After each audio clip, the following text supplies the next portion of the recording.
جی پڑھو جی۔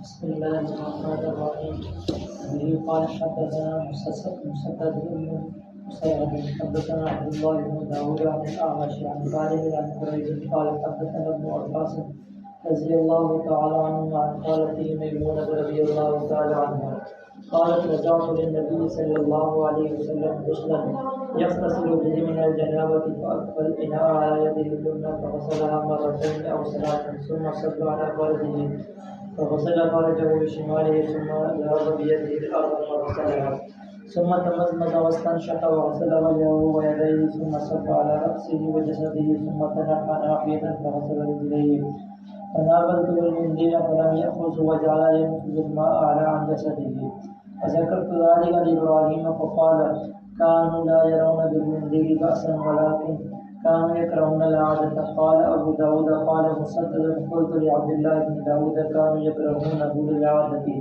فقال هكذا هو ولكنه وجدته في كتابها. بسم اللہ الرحمن الرحیم اللہم صلی علی سیدنا مولانا محمد وعلی آلہ وصحبہ وسلم اللہم انا نحمدک ونستعینک علی ھذا۔ جی حدیث نمبر 245 حضرت میمونہ رضی اللہ تعالی عنہ سے روایت ہے، فرماتی ہیں میں نے نبی علیہ السلام کے لیے غسل کا پانی رکھا۔ غسلاً مراد کیا ہے؟ مائع غسل ہے، یغتسل کہ جسے آپ غسل کریں۔ فاکفل الاناء آپ نے برتن کو اپنے دائیں ہاتھ پہ انڈیلا، 2 دفعہ یا 3 دفعہ اس کو دھویا، پھر صب علی فرجہ پھر پانی کو اپنی شرمگاہ پہ بہایا اور اپنی شرمگاہ کو بھی بائیں ہاتھ سے صاف کیا، پھر اپنے دائیں ہاتھ ضرب بیدہ اپنے ہاتھ کو زمین پہ مارا اور اس کو دھویا، پھر کلی کی استنشاق کیا، چہرے کو اور ہاتھوں کو دھویا، پھر سر اور جسم پر پانی ڈالا، پھر ایک طرف ہٹ گئے، اپنے دونوں پاؤں دھوئے۔ فناولتہ المندیل میں نے آپ صلی اللہ علیہ وسلم کو تولیہ اور منشفہ جو ہے وہ عطا کیا، فلم یاخذ آپ نے اس کو نہیں لیا، وجعل اور آپ پانی کو اپنے جسم سے جھاڑنے لگ گئے۔ تو یہاں تک تو یہ روایت پوری ہو گئی۔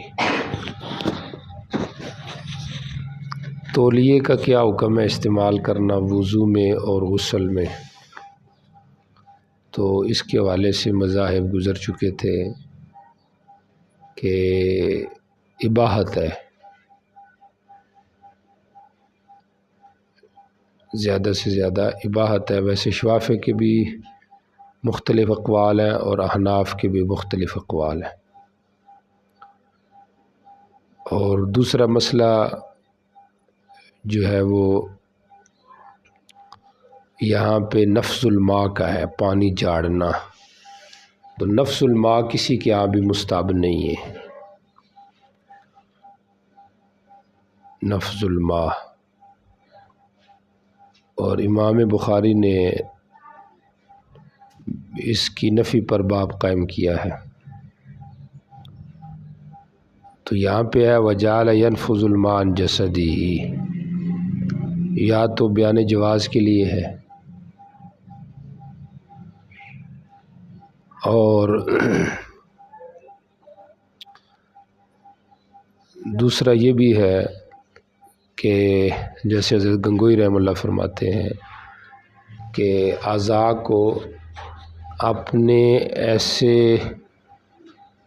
ڈھلان کی طرف مائل کیا جس سے پانی خود بخود بہہ جائے۔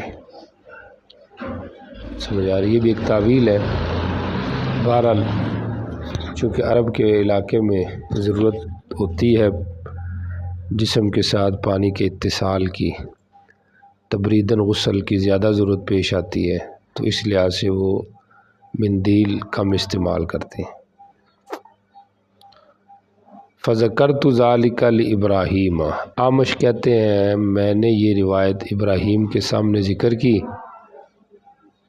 تو فقال کانوا لا يرون بالمندیل باسا، کہ وہ جو لوگ تھے علماء مشائخ وہ مندیل میں کوئی حرج نہیں سمجھتے تھے، لیکن عادت بنانے کو ناپسند سمجھتے تھے کہ عادت نہیں بنانی چاہیے، عادت بنانا مکروہ ہے۔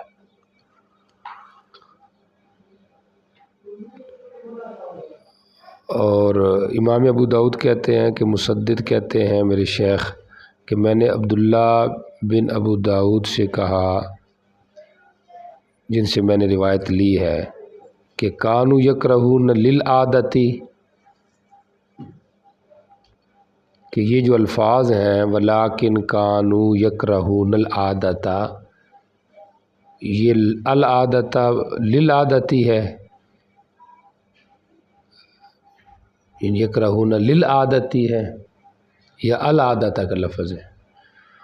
تو فقال، آگے سے میرے شیخ نے کہا ہاکذا ہوا ہے تو للعادتی بنتا معنی کے لحاظ سے، لیکن میں نے اپنی کتاب میں اس کو ایسے ہی پایا ہے کہ العادت ہے، تو اس لیے میں نے کہہ دیا ولیکن کانوا یکرہون العادت۔ ٹھیک ہو گیا؟ ایک تو یہ مطلب بیان کیا گیا اس کا، قال مسدد اور عبداللہ کے درمیان جو مکالمہ ہے، اور دوسرا اس کا یہ بھی مطلب بیان کیا گیا ہے کہ مسدد کہتے ہیں میں نے عبداللہ بن داؤد سے کہا یہ کانوا یکرہون للعادتی، کہ یکرہون للعادتی، عادت کی وجہ سے وہ اس کو ناپسند سمجھتے تھے نا، تو انہوں نے آگے سے کہا ہاکذا ہوا، اسی طرح ہے۔ توجہ کریں، دوسرا مطلب جو عام بیان کیا گیا وہ یہ بیان کیا گیا ہے کہ مسدد نے عبداللہ بن داؤد سے کہا کہ یہ جو لفظ آپ نے نقل کیے ہیں، سمجھ آ رہی کہ نہیں آ رہی، ابراہیم کے، یہ صحیح لفظ ہیں؟ تو کہتا ہے ہاکذا ہوا، صحیح ہے، میں نے اپنی کتاب میں ایسے ہی پایا ہے، ادھر ایسے ہی لکھا ہوا ہے۔ دوسرا مطلب سمجھ آیا کہ اس نے تحقیق کی کہ یہ الفاظ موجود ہیں جو آپ نے بیان کیے ہیں، تو اس نے کہا ایسے ہی ہے، ہاکذا ہوا، اور لیکن جو ہے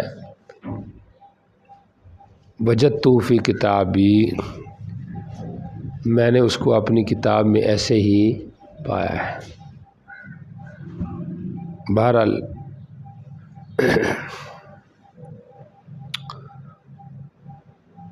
اس کی ایک اور توجیہ جو میرے ذہن میں ہے وہ بھی سن لیں، وہ بھی مناسب ہے۔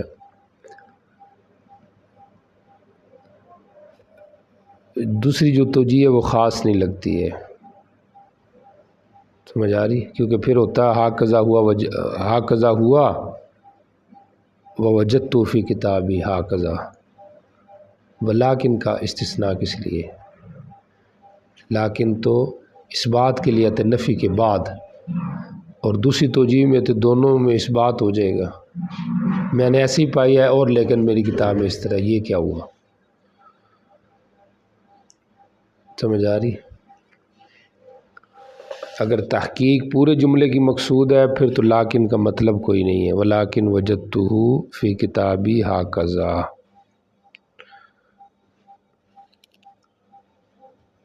سمجھ آ رہی؟ یا پھر یہ کہا جائے کہ کانوا یکرہون للعادتی، اس نے اس کے بارے میں پوچھا عبداللہ سے کہ کانوا یکرہون للعادتی، عادت کی وجہ سے وہ ناپسند سمجھتے تھے نا، وہ کہتا ہے تو ایسی بات، لیکن میں نے اپنی کتاب میں لا یرون بالمندی سی بأسن کے لفظ بھی پائے ہیں۔ آ رہی سمجھ؟ اب لیکن ٹھیک ہو جائے گا۔ مسدد کہہ رہا ہے کہ میں نے عبداللہ سے کیا کہا کہ کانوا یکرہون للعادتی، یہ جملہ ہے نا کہ آپ اس عادت کی وجہ سے وہ ناپسند سمجھتے تھے نا، کیونکہ پیچھے دو باتیں ہوئی ہیں، ایک عدم البعث کہ حرج کوئی نہیں، دوسرا الکراہیت، تو سوال کس کا ہوا؟ کراہیت کا، کہ وہ مکروہ سمجھتے ہیں عادت بنانے کو۔ تو اس نے کہا ہے تو ایسے ہی ہے، لیکن یہ شروع والا جو لفظ ہے نا لا یرون بالمندیل باسن، یہ بھی میں نے اپنی کتاب میں پایا ہے، ابراہیم کا یہ فتویٰ۔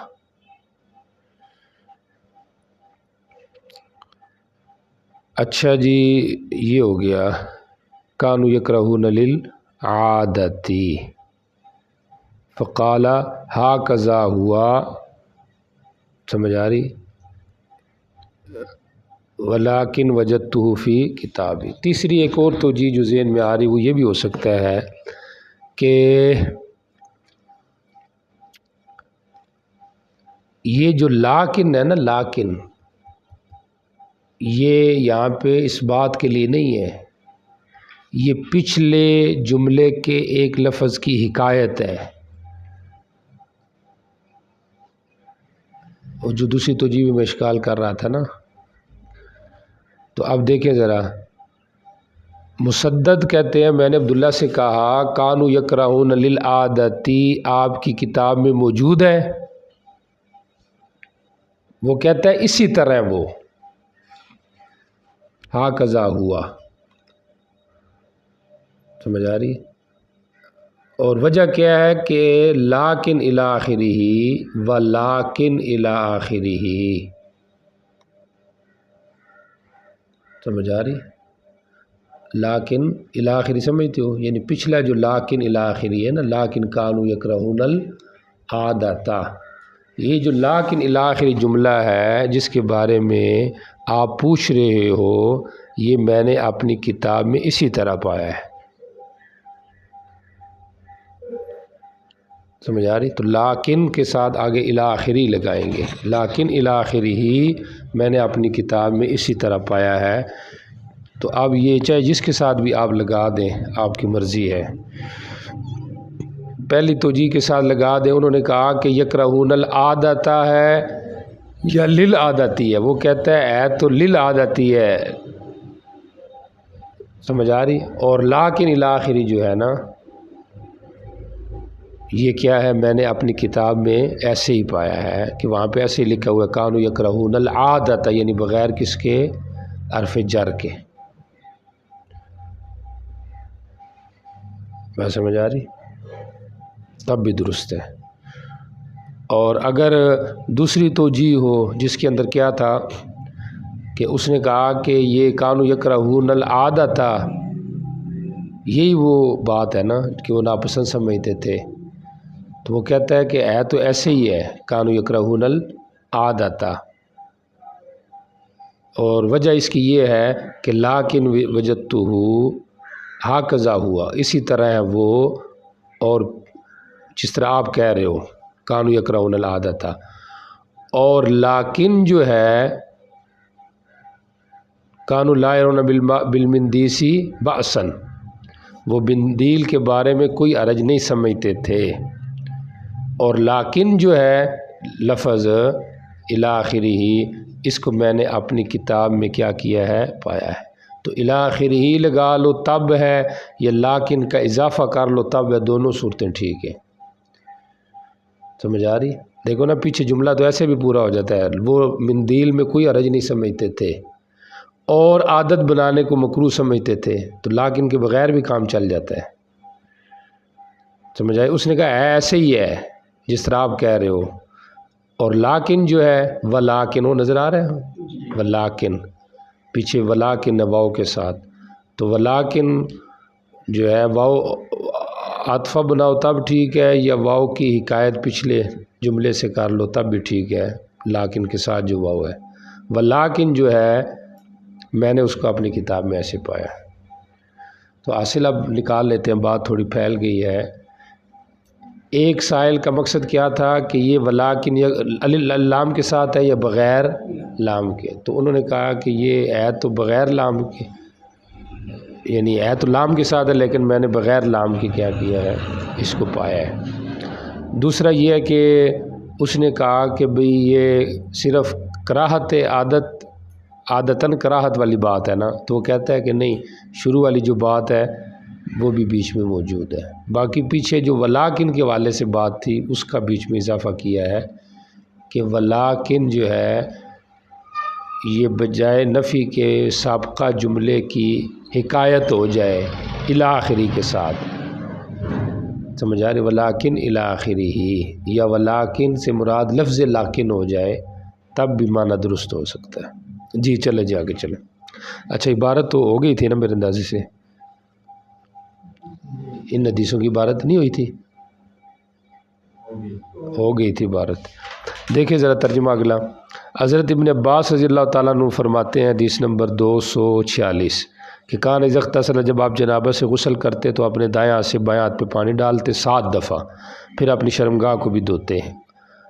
ایک مرتبہ بھول گئے، شعبہ بن دینار کہہ رہے ہیں کہ کتنا انہوں نے افرغ ڈالا ہے، مجھ سے پوچھا انہوں نے کم افرغتو، میں نے کہا لا ادری، انہوں نے کہا لا ام لکا، تیری ماں نہ رہے، تیرا ستیہ ناس، یعنی تجھے خیر حاصل نہ ہو۔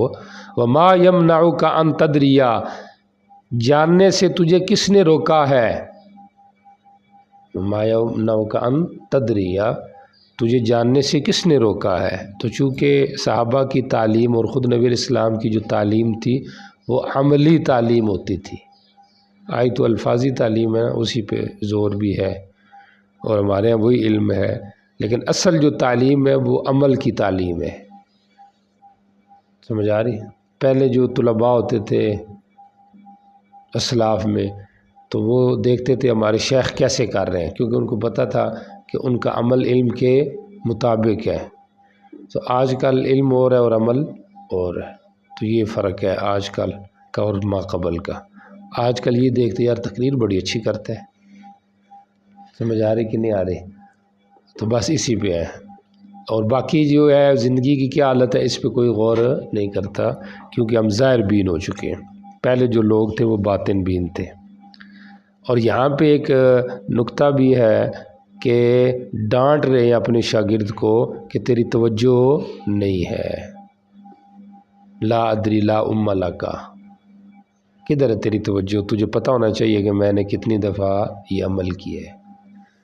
آ رہی کہ نہیں سمجھ آ رہی؟ تو شاگرد کے لیے ڈانٹ بھی ضروری ہے، سمجھ آ رہی؟ تو آپ کوئی ڈانٹ دے تو ہو سکتا ہے آپ ناراض ہو جائیں، لو جی ہم دورے کے طالب علم ہیں تو ہمیں ڈانٹ دی ہے، سمجھ آ رہی کہ نہیں آ رہی؟ تو یہ تو شعبہ بن دینار تو یہ تو شیخ الحدیث ہے، سمجھ آ رہی؟ اور جو امام الحدیث ہے وہ ان کو ڈانٹ رہے ہیں، اور ڈانٹ بھی غلطی خود ان سے ہوئی ہے، ڈانٹ ان کو رہے ہیں کہ مجھے بھول گیا ہے، چلو ٹھیک ہے، لیکن تیری تو توجہ ہونی چاہیے کہ میں کتنی دفعہ میں نے دھویا ہے، تو اتنی توجہ ہوگی تو پھر کام چلے گا۔ اور اگر یہی ہو کہ چلو ٹھیک ہے کام چل رہا ہے، پگڑی بھی باندھی جائے گی، عالم بھی بن جائیں گے، تو پھر تو آسان ہے، پگڑی تو میرے پاس بھی ایک پڑی ہے سفید۔ اچھا جی، وما یمنعک ان تدری، تجھے جاننے سے کس نے روکا ہے۔ پھر انہوں نے وضو نماز والا کیا، پھر اپنے جلد جسم پر پانی ڈالا، پھر کہنے لگے کہ نبی علیہ السلام اس طرح وضو کرتے تھے۔ دیکھیں عملی تعلیم دے کے ان کو سمجھایا۔ تو بہرحال یہ جو عمل تھا 7 دفعہ جنابت سے غسل میں پانی ڈالنا، تو یہ حضرت چونکہ یہ حکم منسوخ ہو چکا تھا تو حضرت ابن عباس یا تو تعلیماً یا جوازاً یعنی لبیان الجواز اس کا اظہار کر رہے ہیں، اور یا یہ ان کا اپنا اجتہاد تھا، سمجھ آ رہی کہ نہیں آ رہی؟ اور اصل یہ وجہ تھی کہ نبی علیہ السلام کی جتنی بھی سنن تھی جو بیان جواز کی حد تک بھی تھی، صحابہ اس کو بھی کبھی نہ کبھی اپنایا کرتے تھے۔ جیسے حضرت عباس کے بارے میں آتا ہے کہ جنازہ پڑھایا اور اس میں سورہ فاتحہ جہر سے پڑھی،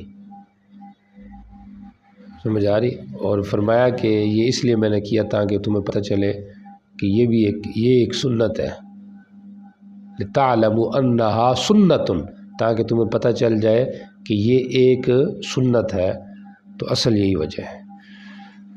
جی جمہور جو ہے وہ 7 دفعہ کے قائل نہیں ہے۔ جی چلیں آگے چلیں۔ اچھا جی اگلی روایت دیکھیں، حضرت عبداللہ بن عمر رضی اللہ تعالیٰ عنہ سے روایت ہے، نماز 50 تھی اور غسل جنابت سے 7 دفعہ تھا، یہی آ گیا نا، اور کپڑے سے پیشاب کو دھونا بھی 7 دفعہ تھا۔ نبی علیہ السلام سے پوچھا گیا، نبی علیہ السلام سوال کرتے رہے اللہ سے یہاں تک کہ نمازیں کیا کرتے ہوگی 5، اور جنابت سے غسل 1 دفعہ، اور کپڑے سے پیشاب کا دھونا وہ بھی 1 دفعہ رہ گیا۔ سمجھ آ رہی؟ فلم یزل رسول اللہ صلی اللہ علیہ وسلم یسأل، اللہ سے مانگتے رہے، سمجھ آ رہی؟ حتیٰ تو یہ جو سوال ہے یہ تو صرف فرض نماز کے والے سے ہے، باقیوں کے ساتھ یہ نہیں لگ رہا کہ آپ اللہ سے مانگتے رہے کہ وہ غسل من الجنابت بھی 1 دفعہ ہو جائے، سمجھ آ رہی؟ یہ صرف پہلے کے ساتھ لگ رہا ہے۔ اچھا جی تو غسل من الجنابت 1 دفعہ رہ گیا، اور غسل البول من الثوب 1 دفعہ رہ گیا۔ جمہور کی یہی رائے ہے کہ غسل البول من الثوب یعنی تطہیر ثوب کے لیے غسل 1 دفعہ کافی ہے، یکفی، سمجھ آ رہی؟ اور احناف کی رائے یہ ہے کہ نہیں، اس کے اندر بھی تسلیس ہے، اور دلیل عام روایات اور مزید قیاس بھی ہے، کیونکہ غسل الاناء من ولوغ القلب اس کے اندر کتنی دفعہ ہے؟ 3 دفعہ، اور ولوغ الحرہ میں بھی 3 دفعہ ہے، اور اسی طریقے سے غسل الیدین بعد الاستیقاظ وہ بھی کتنی دفعہ ہے؟ 3 دفعہ، سمجھ آ رہی؟ تو عام جو روایات ہیں اور مزید جو نجاست کی ازال کرنے کے باقی جگہوں پہ تعداد ہے وہ 3 دفعہ ہے، تو لہٰذا یہاں پر بھی کیا ہونا چاہیے؟ 3 دفعہ ہونا چاہیے۔ قیاس بھی ہے اور نصوص بھی ہیں، اور یہ تو ہے نا غیر مری نجاست میں، اور مری نجاست میں اصل تو اس کا ازالہ ہے، چاہے 1 دفعہ سے ہو یا 2 دفعہ 3 دفعہ 7 دفعہ جب بھی ہو جائے، اور غیر مری میں بھی اصل تیقن ہے ازالہ نجاست کا، لیکن چونکہ اس کا عموماً کتنی دفعہ سے ہوتا ہے؟ 3 دفعہ سے، جس طرح کی ایک تیسری مثال یہ ہے کہ استنجا میں بھی 3 احجار ہے، تو یہاں پہ بھی پھر 3 کی قید ہونی چاہیے۔ جی چلیں جی، باقی غسل من الجنابت 1 دفعہ فرضی رہ گیا ہے، اور مستحب جو ہے وہ 3 دفعہ ڈالنا، پیچھے یہ مسئلہ گزر چکا ہے، سمجھ آ رہی؟ تسلیس مستحب ہے، مالکیہ کے یہاں تسلیس کے وہ قائل نہیں تھے۔ جی چلے آگے چلے، اگلی روایت کا ترجمہ دیکھیں۔ اچھا ایک جواب تو وہی جو ہم نے دے دیا، دوسرا اس کا یہ بھی جواب دیا گیا کہ یہ روایت ضعیف ہے، کیونکہ اس میں جب عبداللہ ابن عصم جو ہے یہ راوی، یہ جو ہے نا وہ ضعیف ہے۔ ٹھیک ہو گیا، بلکہ 2 ضعیف ہیں، ایوب بن جابر بھی اور عبداللہ ابن عصم بھی۔ اگلی روایت دیکھیں، حضرت ابو ہریرہ رضی اللہ تعالیٰ عنہ سے روایت، نبی علیہ السلام نے فرمایا ہر بال کے نیچے ایک جنابت ہے، لہٰذا بال دھوو، اور وَأَنْقُلْ بَشْرَ، اور اپنی کھال کو صاف کرو۔ تو تحت کل اشارۃ جنابۃ سے استدلال ہے کس بات پر؟ کہ جو ہے نا ناک میں پانی ڈالنا یہ فرض ہے۔ ٹھیک ہو گیا، اور انقل بشرتا اس سے استدلال ہے کس سے؟ کہ کلی کرنا فرض ہے۔ گو کہ اس کے اوپر بعض شراح نے یہ اعتراض بھی کیا شافعیہ نے کہ یہ استدلال ٹھیک نہیں ہے، کیونکہ جو منہ کا اندر ہوتا ہے اس کو آدمہ کہتے ہیں، اس کو بشرہ نہیں کہتے، بشرہ تو زہری کھال کو کہتے ہیں۔ لیکن عینی نے رحمہ اللہ نے اس کا جواب یہ دیا ہے کہ وہ بھی من وجہ چونکہ ظاہر ہے منہ، تو لہٰذا وہ بھی بشرہ میں آ جائے گا، تو احتمالاً اگر آ بھی جائے تو چونکہ تطہیر کا مسئلہ احتیاط ہے تو لہٰذا اس لحاظ سے بھی ضروری ہے۔ اور احناف کی مزید دلیل کیا ہے؟ وَإِن كُنتُمْ جُنُبًا فَاطَّهَّرُوا۔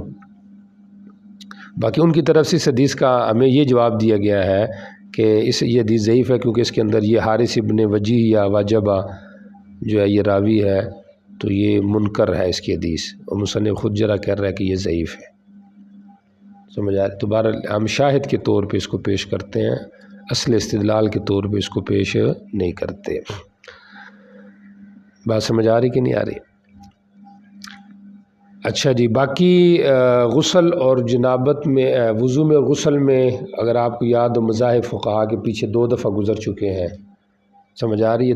دونوں میں سنت ہے، دونوں میں واجب ہے، سمجھ آ رہی ہے؟ وضو میں سنت ہے، غسل میں واجب ہے، یاد ہے نا؟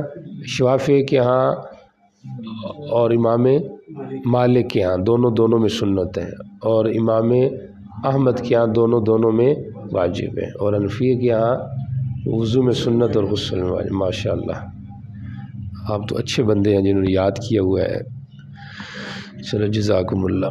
اچھا جی، اگلی روایت دیکھیں، حضرت علی رضی اللہ تعالیٰ عنہ سے روایت ہے، فرماتے ہیں نبی علیہ السلام نے فرمایا جو ایک بال کی جگہ بھی چھوڑ کے جنابت سے اور اس کو نہیں دھویا تو اس کو اس طرح کیا جائے گا آگ سے۔ حضرت علی کہتے ہیں اسی وجہ سے تو میں نے سر سے دشمنی کر لی، وکان جز شعر، وہ اپنے شعروں کو کٹوا دیا کرتے تھے یعنی منڈوا دیا کرتے تھے۔ اب یہ سنت علوی ہے یا سنت نبوی ہے، اس میں جھگڑا ہے، سمجھ آ رہی؟ ابن قدامہ حنبلی نے تو اس کا مستحب ہونا ذکر کیا ہے کہ یہ بالوں کو منڈوانا یہ مستحب ہے، سمجھ آ رہی؟ لیکن جمہور نے موافقت نہیں کی ہے، سمجھ آ رہی؟ شراح نے، ملا علی قاری، ابن حجر مکی نے کہا کہ نہیں، باقی جو خلفائے ثلاثہ تھے اور خود نبی علیہ السلام، وہ ان کے ہاں وضع ہے، حلق نہیں ہے، وضع شعر ہے، ٹھیک ہو گیا۔ اور امام احمد سے تو اس کی کراہت بھی نقل کی گئی ہے، کیونکہ خارجیوں کی ایک علامت کی ذکر کی گئی حدیث میں، سمجھ آ رہی؟ تحلیق الراس، کہ وہ سر کیا کرتے تھے؟ منڈواتے تھے۔ آ رہی کہ نہیں سمجھ آ رہی؟ ایک علامت ہے، باقی یہ ہے کہ ہر سر منڈوانے والا اس کا یہی حکم ہے، تو یہ آپ دیکھ لیں اس کا کیا حکم ہے، بات سمجھ آ رہی؟ جی چلے جی۔ تو یہ احتیاط کی بنا پر تھا حضرت علی رضی اللہ تعالیٰ عنہ کا عمل، ومن ثم عادیت راسی۔ جی چلیں۔ باب في الوضوء بعد الغسل. قال حدثنا عبد الله بن محمد النفيلي وحدثنا زهير حدثنا ابو اسحاق عن الاسود عن عائشه رضي الله تعالى عنها قالت كان رسول الله صلى الله عليه وسلم يغتسل ويصلي الركعتين وبعد صلى الغداة ولا أراه يحدث وضوءا بعد الغسل۔ باب فی الوضوء بعد الغسل، غسل کے بعد وضو کرنا، تو جو کرو غسل کے ضمن میں وضو آ جاتا ہے، الگ سے ضرورت نہیں ہے، جمہور کی یہی رائے ہے۔ باقی سنت طریقہ تو یہی ہے کہ پہلے وضو کیا جائے اور اس کے بعد غسل کیا جائے، بات سمجھ آ رہی؟ امام احمد رحمہ اللہ کی اس میں مخالفت ہے، ان کا قول یہ ہے کہ اگر دونوں حدث لاحق ہیں، حدث اصغر اور اکبر، تو وضو بھی لازم ہے اور غسل بھی لازم ہے۔ اور دوسری ان کی روایت یہ ہے کہ ہاں اگر غسل کے ضمن میں نیت کر لے وضو کی تو پھر وضو ہو جائے گا، ورنہ مستقل کرنا پڑے گا، اگرچہ غسل کے بعد ہی کرے لیکن کرے،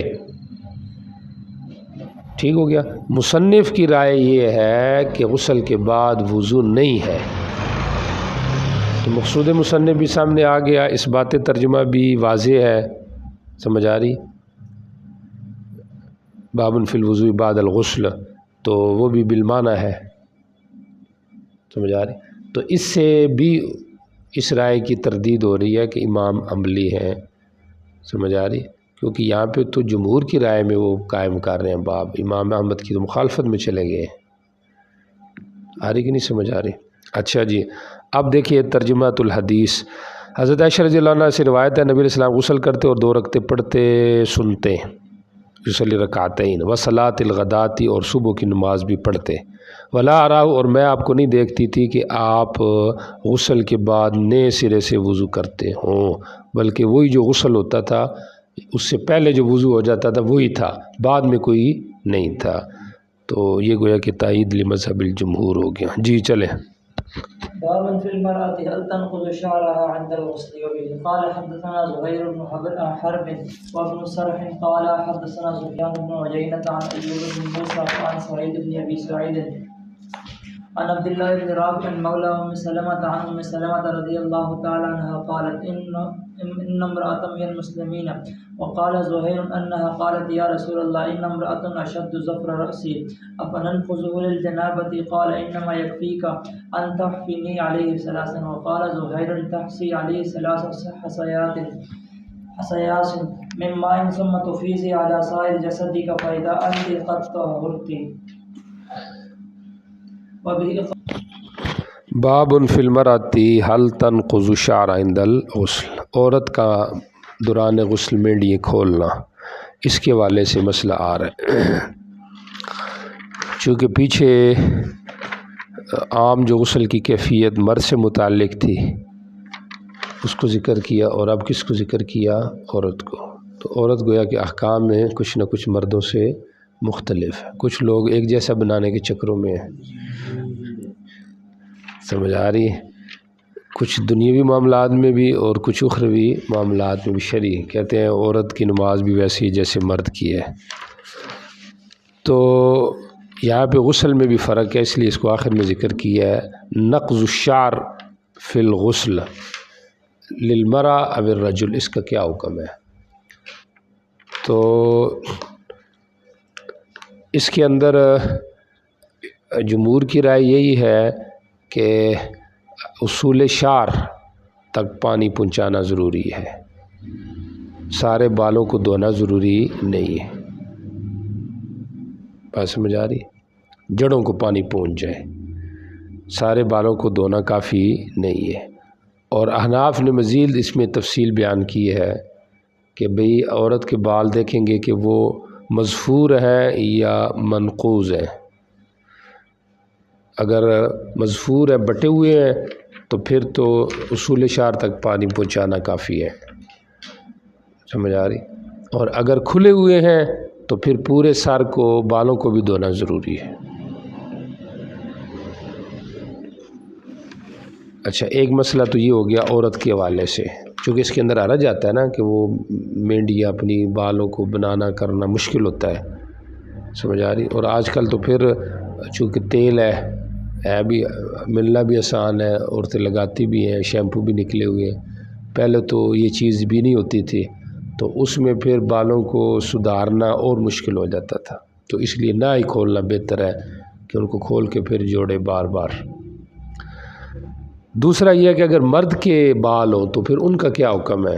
ان کو بھی کھولنا ہے کہ نہیں کھولنا؟ جمہور کہتے ہیں اس کے بالوں کا حکم وہی ہے جو مردوں کے بالوں کا حکم ہے، سمجھ آ رہی؟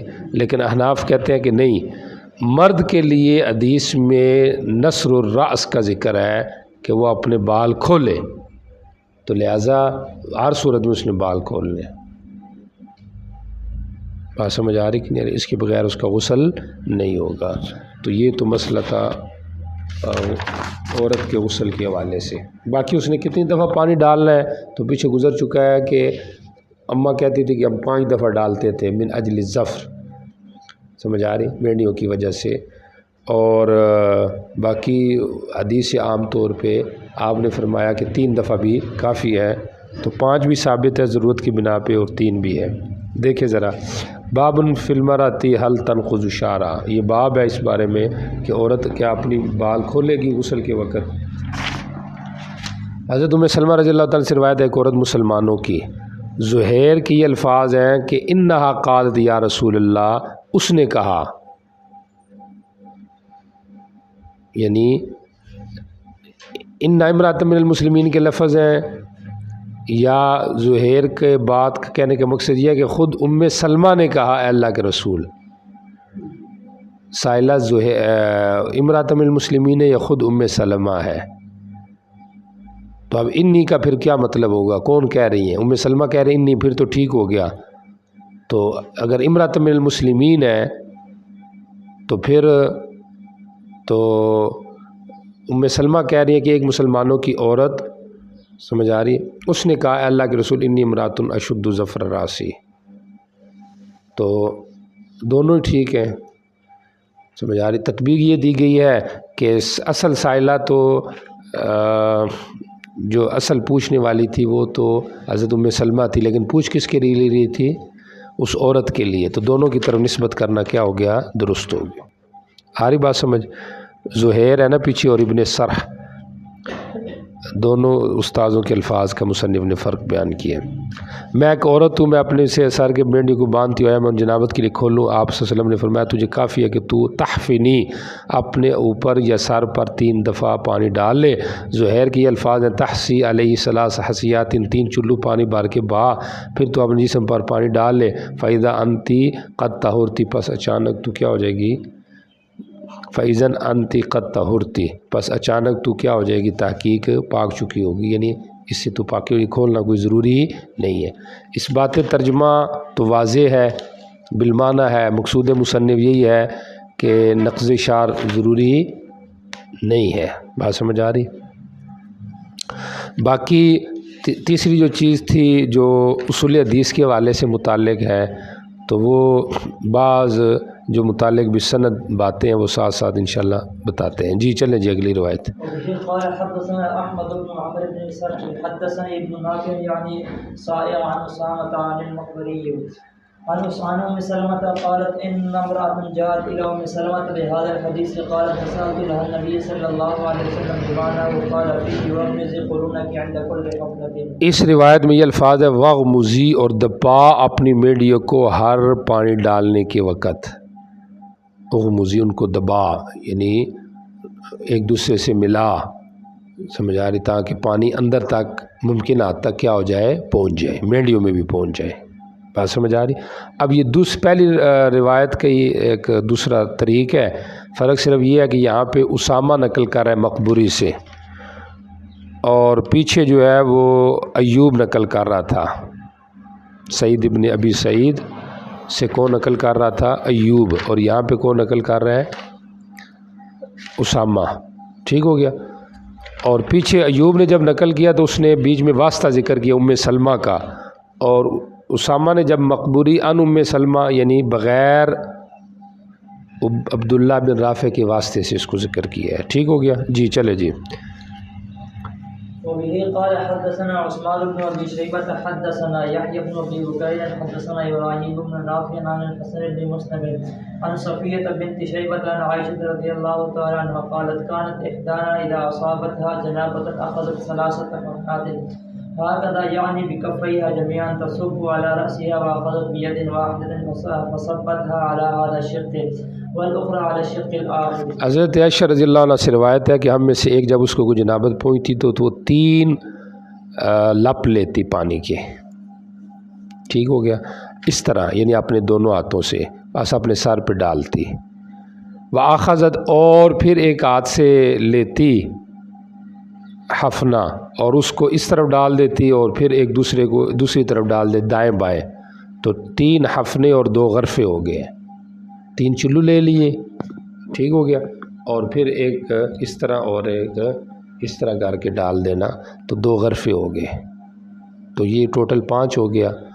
تو عورت کے لیے گویا کہ 5 مستحب ہے اور 3 کفایت ہے۔ سمجھ آ رہی؟ چونکہ اس کے بال ہوتے ہیں نا، تو بالوں میں 3 دفعہ کی کفایت تھوڑی مشکل ہو جاتی ہے، تو احتیاطاً 5 پہ عمل ہو گیا۔ جی چلے۔ وبه قال حدثنا نصر بن علي حدثنا عبد الله بن داود عن عمر بن سويد عن عائشة بنت طلحة عن عائشة رضي الله تعالى عنها قالت كنا نغتسل علينا الزماد ونحن مع رسول الله صلى الله عليه وسلم محلات ومحرمات۔ حضرت عائشہ رضی اللہ عنہ سے روایت ہے کہ ہم غسل کرتے اور ہمارے اوپر گوند لگی ہوتی تھی بالوں، ہمارے بالوں کو، زماد، اور ہم نبی علیہ السلام کے ساتھ حالت حلال میں بھی ہوتی تھی اور احرام میں بھی ہوتی تھی۔ تو مصنف کا مقصود یہاں پہ یہ اس بات و ترجمہ جو ہے نا وہ کیا کہتے ہیں اس کو، بالمعنی ہی ہے اس میں بھی کہ زماد گوند لگنا مطلب تب بھی ہوگی نا کہ جب ان کو کھولے نہ جائیں، کس میں؟ غسل میں، کیونکہ اگر کھولے جائیں گے تو وہ تو پھر زماد ختم بھی ہو جائے گی، اور پھر زماد کا مقصد یہ ہوتا ہے کہ وہ کافی دیر رہے۔ سمجھ آ رہی؟ تو بہرحال عدم نقض الشعر فی الغسل للمرأة اس کا اس بات ہو رہا ہے۔ جی چلے۔ وبه قال حدثنا محمد بن عوف قال قرأت في أصل إسماعيل قال ابن عوف وحدثنا محمد بن إسماعيل عن أبيه حدثني زمزم بن زرعة عن شريح بن عبيد قال أفتاني جبير بن نفير عن الغسل من الجنابة أن ثوبان حدثهم أنه مستفتى النبي صلى الله عليه وسلم عن ذلك فقال أما الرجل فلينزل رأسه فليغسله حتى يبلغ أصول الشعر وأما المرأة فلا عليها ألا تنقضه لتغرف على رأسها 3 غرفات بكفيها. مجھے جبیر بن نفیر نے غسل من الجنابت کے بارے میں فتویٰ دیا کہ صوبان نے ان کو بیان کیا کہ انہوں نے نبی علیہ السلام سے پوچھا تھا اس بارے میں، تو آپ نے فرمایا تھا آدمی تو فلینصر راسہ اپنے سر کو کھولے اور دھوئے یہاں تک کہ پانی سر بالوں کی جڑوں کو پہنچ جائے، اور عورت پہ کوئی حرج نہیں ہے کہ اس کو نہ کھولے، اور لتغرفا کہ وہ ڈال لے، سمجھ آ رہی، اپنے سر پر 3 چلو اپنے دونوں تہلیوں کے ساتھ، سمجھ آ رہی، تو لام عاقبت بھی ہو سکتا ہے، سمجھ آ رہی، تو یا یہ ہے کہ لام کیا کہتے ہیں اس کو تعلیلیہ بھی ہو سکتا ہے، نہ کھولنے میں کوئی حرج نہیں ہے، سمجھ آ رہی، اس وجہ سے کہ وہ اس طرح کرے گی تو لہٰذا اب اس کو کھولنے کی کوئی ضرورت نہیں ہے۔ تو یہ دلیل احناف کی کہ مرد عورت کے لیے غسل کے اندر بالوں کے کھولنے کے حوالے سے کیا ہے، فرق ہے۔ جی چلے آگے۔ باب في الجنوب يغسل رأسه بالخدمية وبه قال حدثنا محمد بن جعفر بن زياد حدثنا شريك عن قيس بن وهب عن رجل من بني سواء بن عامر عن عائشة رضي الله تعالى عنها عن النبي صلى الله عليه وسلم أنه كان يغسل رأسه بالخدمية وهو جنوب يجتزئ بذلك ولا يصب عليه الماء۔ جنبی اپنے سر کو ختمی یا ختمی بوٹی سے دھوئے، اس کا کیا حکم ہے؟ بات سمجھ آ رہی؟ تو اس بات ترجمہ تو بالمعنی ہی ہے کہ دھو سکتا ہے، مقصود مصنف اس کا اس بات ہے کہ یہ عمل جائز ہے، ٹھیک ہو گیا۔ اور تیسری چیز سند کے حوالے سے یہ روایت ضعیف ہے کیونکہ اس میں رجل مبہم آیا ہوا ہے۔ ترجمۃ الحدیث دیکھیں۔ چوتھی چیز، نبی علیہ السلام سے منقول ہے کہ آپ اپنے سر کو ختمی بوٹی سے دھوتے تھے